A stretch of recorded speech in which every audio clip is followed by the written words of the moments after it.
পাত্র নির্বাচনের ক্ষেত্রে মেয়ের বাবা হিসেবে পাত্রের কোন কোন দিক লক্ষ্য করা জরুরি? অনেক মানুষ পাত্র নির্বাচনের ক্ষেত্রে সর্বপ্রথম দেখে পাত্র সম্পদশালী কিনা। অনেক প্রসিদ্ধ বুজুর্গ আলেমকেও এমন করতে দেখা যায়। এ ব্যাপারে আপনার মন্তব্য জানতে চাই। দেখুন, পাত্রের সম্পদ আছে কি, বিশেষ করে সেটা পাত্রীকে আপনার ভরণ-পোষণ দেওয়ার জন্য তার উপযুক্ততা প্রমাণ করে কিনা, এতটুকু তার অর্থনৈতিক সক্ষমতা নিরূপণ করাটা দোষের কোনো বিষয় নয়।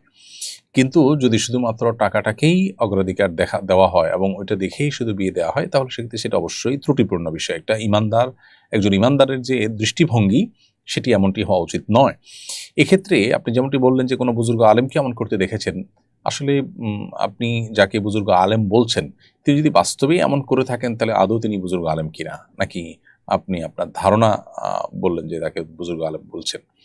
আ মূলত নবী করিম সাল্লাল্লাহু আলাইহি ওয়াসাল্লামের প্রসিদ্ধ যে হাদিস আছে, সেই হাদিস আমাদের সামনে রয়েছে। তিনি বলেছেন যে, তুনকাহুল মারআতু লিআরবা', সাধারণত ৪ টি বিষয় দেখে মেয়েদেরকে বিয়ে করা হয়।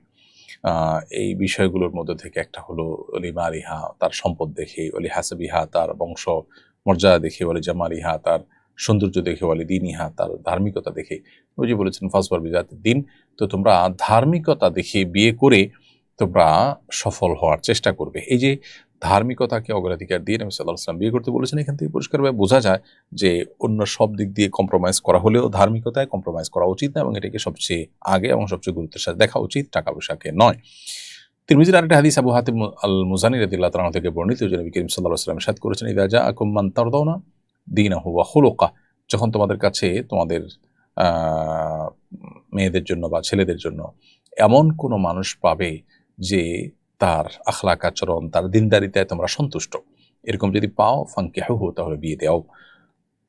এই যে দিনদারিতা এবং আখলাকে যদি কেউ ভালো হয়, তাহলে সেক্ষেত্রে উম তাকে অগ্রাধিকার দিতে বলা হয়েছে। এখান থেকে বোঝা যায় যে মানুষের ব্যক্তিত্ব, মানুষের আমল, মানুষের তাকওয়া, মানুষের দিনদারিতা, ধার্মিকতা, এগুলো বেশি খোঁজা উচিত বিবাহ শাদীতে, যেটা আজকাল খুব একটা খোঁজা হয় না। এগুলোকেই সেকেন্ডারি অথবা আরো পরবর্তী লেভেলের জিনিস মনে করা হয় এবং সবচেয়ে গুরুত্ব দেওয়া হয় টাকাকে। হ্যাঁ, আবারও বলছি, এতটুকু টাকা তো অবশ্যই দেখতে হবে যে এই পাত্র পাত্রীকে ভরণ-পোষণের ব্যবস্থা তার স্ট্যাটাস অনুযায়ী দিতে পারবে কিনা।